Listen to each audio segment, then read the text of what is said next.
அஸ்ஸலாமு அலைக்கும். Welcome back to யாசினானு சமையல். இன்றைக்கி ரொம்பவே இன்ட்ரெஸ்டிங்கான 2 நாள் எடுத்த விலாக தான் இதில் ஷேர் பண்ணியிருக்கேன். கண்டிப்பாக இந்த வீடியோ எல்லாருக்கும் ரொம்பவே யூஸ்ஃபுல்லாகவும் இன்ட்ரெஸ்டிங்காகவும் இருக்கும். இப்போ வீடியோக்குள்ளே போய் பார்க்கலாம். இன்றைக்கி சண்டேன்றதுனால மட்டன் வாங்கிட்டு வந்தாங்க.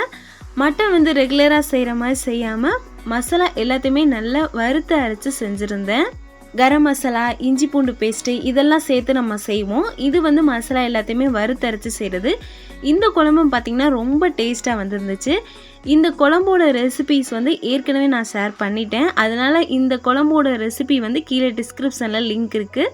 நீங்கள் பார்க்கலைன்னா செக் பண்ணி பார்த்துக்கோங்க. இப்போ மட்டன் குழம்பு வந்து ஒரு பக்கம் கொதிச்சிட்ருக்கு. இன்னொரு சைடு வந்து நெய் சோறு செஞ்சிடலான்னு பண்ணிகிட்ருக்கேன். நெய் சோறுக்கு வந்து இந்த மட்டன் குழம்பு காரசாரமாக இருக்கிறதுனால ரொம்ப டேஸ்ட்டாக இருக்கும். நெய் சோறுக்கு 4 டீஸ்பூன் தேங்காய் எண்ணெய், 3 டேபிள் ஸ்பூன் நெய் எடுத்திருக்கேன். பிரியாணி இலை, பட்டை, கிராம்பு, ஏலக்காய் இது எல்லாம் 3 எடுத்திருக்கேன். இது எல்லாமே எண்ணெயில் நெய்யில் நல்லா வறுபட்ட பின்னாடி 2 பெரிய வெங்காயத்தை பொடியை கட் பண்ணிவிட்டு சேர்த்துக்கலாம். இதிலேயே கரம் மசாலா 1 டீஸ்பூன், இஞ்சி பூண்டு பேஸ்ட்டு 2 டேபிள் ஸ்பூன் சேர்த்து இந்த வெங்காயத்தோடய நல்லா மிக்ஸ் பண்ணிக்கலாம். வெங்காயத்துலேயே இஞ்சி பூண்டு பேஸ்ட்டு கரம் மசாலா சேர்க்கறதுனால நல்ல ஒரு ஃப்ளேவர்ஃபுல்லாக இருக்கும் நெய் சோறு. இப்போ வெங்காயம் நல்லா கண்ணாடி நேரத்துக்கு மாறின பின்னாடி 2 தக்காளியை பொடியை கட் பண்ணி சேர்த்துக்கலாம். இதுலேயே தேவையான அளவு உப்பையும் சேர்த்துக்கலாம். இந்த நெய் சோறில் பச்சை பட்டாணி சேர்த்திங்கன்னா இன்னும் நல்லா கலர்ஃபுல்லாக இருக்கும். இதில் வந்து நம்ம காரத்துக்காக எதுவுமே சேர்க்க போகிறதில்ல. அதனால நம்ம பச்சை மிளகாய் கொஞ்சம் தாராளமாக ஒரு 4 பச்சை மிளகாய் எடுத்துக்கலாம். இதில் வந்து 1 மடங்கு அரிசிக்கு 2 மடங்கு அளவு தண்ணி எடுத்திருக்கேன். பாசுமதி அரிசியில் தான் இன்றைக்கி நம்ம செய்ய போகிறோம். நார்மல் அரிசியில் செய்கிறா இருந்தாலும் இதே மெத்தட் தான். நீங்கள் வந்து அரிசி ஊற வைக்காமல் இருந்தால் 1 மடங்கு அரிசிக்கு 2 மடங்கு அளவு தண்ணி கரெக்டாக இருக்கும். அரிசி ஊற வச்சா 1 மடங்கு அரிசிக்கு 1.5 மடங்கு அளவு தண்ணி கரெக்டாக இருக்கும். இப்போ தண்ணி நல்லா கொதிச்சிருச்சு. இப்போ பாசுமதி அரிசி சேர்த்துக்கலாம். இன்றைக்கி நான் வந்து ஒரு 1/4 கிலோ அளவுக்கு தான் பாசுமதி அரிசி எடுத்திருக்கேன். வெங்காயம் வதங்கும் போதே நம்ம உப்பு சேர்த்தாச்சு. இப்போ நல்லா மிக்ஸ் பண்ணிவிட்டு மூடி வச்சிடலாம். ஒரு விசில் ஹை ஃப்ளேம்லேயும் ஒரு விசில் மீடியம் ஃப்ளேம்லேயும் வச்சு எடுத்துடலாம்.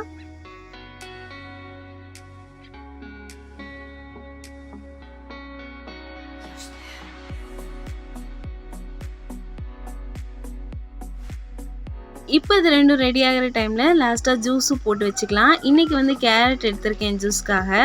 இந்த கேரட் ஜூஸுக்கு கேரட் கூடவே தேங்காய் துருவலும் சேர்த்து அரைச்சிட்டோம்னா நம்மளுக்கு கேரட் ஜூஸ் வந்து நல்ல ஒரு திக்காக கிடைக்கும். தேங்காய் துருவல் அந்த தேங்காய் பாலோட நம்ம இந்த கேரட் ஜூஸ் குடிக்கும் போது நல்லா ஹெல்த்தியாகவும் இருக்கும். கேரட் ஜூஸ் போடும்போது மட்டும் தேங்காய் துருவல் சேர்க்கணும்னு இல்லை. நீங்கள் எந்த ஜூஸ் வேணாலும் போடும்போது இந்த தேங்காய் துருவல் சேர்த்துக்கலாம். முக்கியமாக இந்த வெஜிடபிள்ஸில் ஜூஸ் போடும்போது தேங்காய் துருவல் சேர்க்கும் போது அந்த பச்சை வாசனை அடிக்காது. முக்கியமாக அந்த பீட்ரூட் ஜூஸ்லாம் பார்த்திங்கன்னா அந்த பச்சை வாசனை அடிக்கும். இதில் லேசாக தேங்காய் துருவல் சேர்த்துட்டோம்னா அந்த பீட்ரூட் ஸ்மெல் வந்து நம்மளுக்கு எடுக்காது. நல்ல க்ரீமியாக நல்ல டேஸ்ட்டாக இருக்கும். இப்போ கேரட்லேருந்து நல்ல ஜூஸ்லாம் எடுத்த பின்னாடி இதில் சுகரும் அதுக்கப்புறம் காய்ச்சின பால் 1 டம்ளரும் எடுத்திருக்கேன். இப்போ அவ்வளோதான், நம்மளுக்கு ரொம்ப டேஸ்டியான ஜூஸ் ரெடி ஆயிடுச்சு.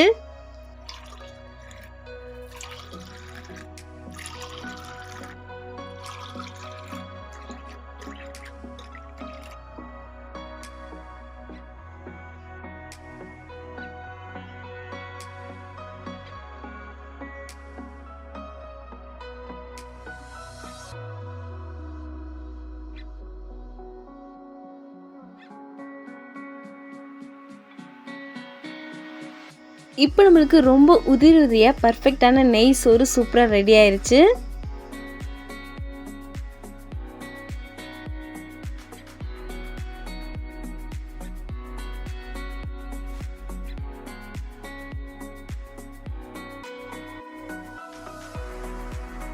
குழம்பு சூப்பராக ரெடி ஆயிடுச்சு. இந்த குழம்புக்கு வந்து லாஸ்ட்டாக ஒரு தாளிப்பு கொடுக்கணும் தேங்காய் எண்ணெயில். அதையும் வந்து குடிச்சிட்டோம்னா நம்மளுக்கு குழம்பு அதுக்கப்புறம் நெய் சோறு எல்லாமே ரெடி.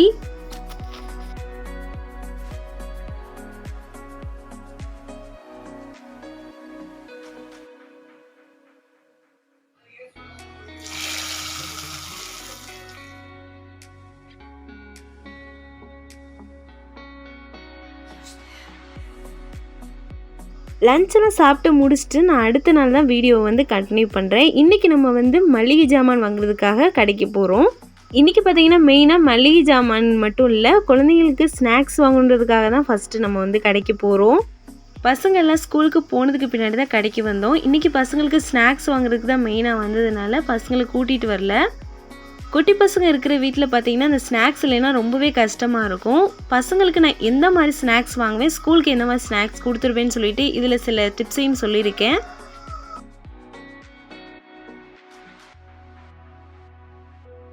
இப்போ ஸ்நாக்ஸ்லாம் வாங்கியாச்சு. நம்ம வீட்டுக்கு போயிட்டு நான் என்னென்னலாம் வாங்கியிருக்கேன்னு சொல்லிட்டு காமிக்கிறேன். கடைக்கு போகும்போது பார்த்திங்கன்னா சரியான வெயில். சரி கரும்பு ஜூஸ் குடிச்சிட்டு போகலான்னு சொல்லிட்டு கரும்பு ஜூஸும் குடிச்சிட்டு நம்ம வீட்டுக்கு கிளம்பியாச்சு.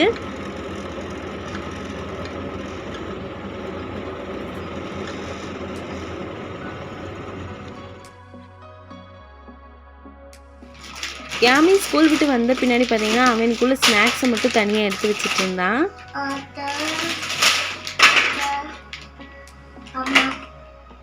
இப்போ நான் என்ன வாங்கியிருக்கேன்றதை காமிக்கிறேன். பசங்க இருக்கிற வீட்டில் பார்த்தீங்கன்னா ஒயிட் சுகருக்கு பதிலாக எல்லாத்துக்குமே இப்போ வந்து நாட்டு சர்க்கரை தான் யூஸ் பண்ணுறேன். நாட்டு சர்க்கரையும் தீர்ற ஸ்டேஜ் ஆயிடுச்சுன்னு சொல்லிட்டு நாட்டு சர்க்கரை வாங்கியிருக்கேன். முக்கியமாக குழந்தைங்களுக்கு எதை அவாய்ட் பண்ணுறோமோ இல்லையோ ஒயிட் சுகரை கண்டிப்பாக அவாய்ட் பண்ணலாம். நம்மளுக்கு சுகர் இல்லாமல் குழந்தைங்க வந்து சாப்பிட மாட்டாங்க. அதனால இந்த நாட்டு சர்க்கரை வந்து நல்ல ஒரு பெஸ்ட்டான ஆப்ஷன் தான். அதுக்கப்புறம் காஞ்ச திராட்சை வாங்கியிருக்கேன். இது வந்து பெரும்பாலும் வந்து ஸ்நாக்ஸுக்கு கொடுத்துட்ற ஒன்றில் இதுவும் ஒன்று. அதுக்கப்புறம் இந்த மாதிரி ரவுண்ட் வடகம் வாங்கியிருக்கேன். இந்த வடகம் வந்து ரேட் வந்து ரொம்ப அப்பளத்தை விட ரொம்ப கம்மியாக இருக்கும். நம்மளுக்கு பார்க்குறதுக்கு வந்து சாப்பிட்றதுக்கும் அப்பளம் மாதிரியே தான் இருக்கும். இந்த வடகத்திலேயே நம்மளுக்கு உருளைக்கிழங்கு வடகம், பச்சை மிளகாய் வடகம், அதுக்கப்புறம் புதினா வடகம்னு சொல்லிட்டு நிறைய ஃப்ளேவரில் வச்சுருந்தாங்க. அப்பளம் இல்லைன்னா அப்பளத்துக்கு பதிலாக இதை கூட சம்டைம்ஸ் பொரிச்சுக்கிருவேன். அதுக்கப்புறம் இந்த வீல் சிப்ஸு, அதுக்கப்புறம் கார்ன்ஃப்ளாக்ஸ் இதெல்லாம் வச்சுருக்கேன். இதெல்லாம் வந்து ஈவினிங் டைமில் டக்குன்னு நம்ம பொரிச்சு கொடுத்துடலாம். இது ரெண்டுமே பார்த்திங்கன்னா பொரித்து வாங்குறத விட இந்த மாதிரி பொரிக்காமல் வச்சுருப்பாங்க இல்லையா, அதில் வாங்கும் போது ரொம்ப ரேட் கம்மியாக இருக்கும். இது வந்து 18 ரூபா தான். இந்த கார்ன்ஃப்ளாக்ஸை எண்ணெயில் பொரித்து சாப்பிட்லாம். அதே மாதிரி நம்ம பாலில் சேர்த்தும் குழந்தைங்களுக்கு ஊற வச்சு கொடுக்கலாம்.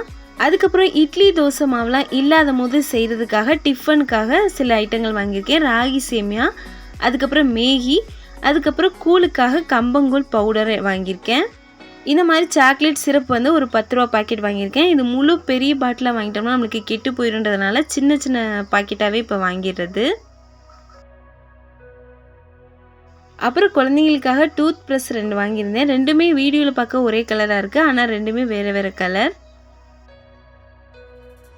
அதுக்கப்புறம் எள்ளு மிட்டாய் வாங்கியிருக்கேன். இந்த எள்ளு மிட்டாய், கடலை அச்சு, கடலை மிட்டாய் இது எல்லாமே ரெகுலராகவே குழந்தைங்களுக்கு ஸ்நாக்ஸில் நான் எப்பயுமே வச்சுடுவேன். ஸ்கூலுக்கு கொடுத்துட்ற ஸ்நாக்ஸில் பார்த்தீங்கன்னா இந்த ஃப்ரூட்ஸு அதுக்கப்புறம் வெஜிடபிள்ஸ்லாம் கொடுத்துடும் போது காஞ்சி போயிடும் மதியானம் அவங்க சாப்பிடும் போது.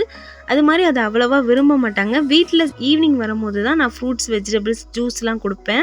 இந்த மாதிரி ஸ்நாக்ஸை தான் நான் வந்து கொடுத்து விடுவேன்.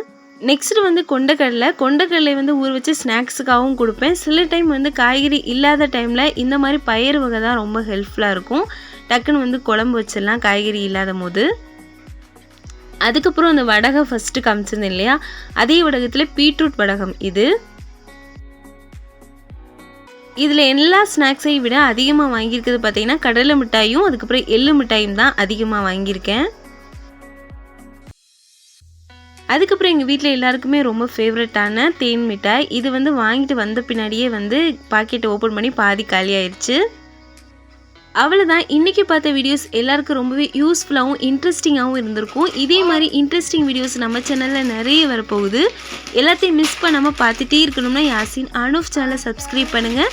நான் போகிற ஒவ்வொரு வீடியோவும் உங்கள் மொபைலுக்கே தேடி வந்துடும்.